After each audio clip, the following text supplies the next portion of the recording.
Ankor, jina langu hilo. Mimi na wewe jamaa yangu tukubaliana vipi? Kwani tukubaliana vipi? Mimi nishasahau, hebu nikumbusha jamaa yangu. Nilikwenda chuma mabungo yangu wema kwa wema, nikapata pesa, nikaja nikakupoka nitolee muhalili.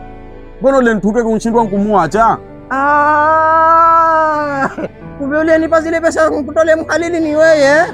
Mimi ukinipa pesa nikawe najua yule si mkeo. Yule ni mke wangu mimi sasa. Mke simwachi. Hakuna mtu anataka mkewe akamwacha kipumbavu kama hivyo utakavyo wewe. Na asilimia nyingi za wanaume humo ndimo tunamofeli. Kwa sababu mtu mke anapofanya kosa yatakiwa urudi kwa onyo. Wewe kunchukua adhabu moja kwa moja, unampa tatu kwa mpigo, eti ende kwao, wewe ndo hunitaki tena.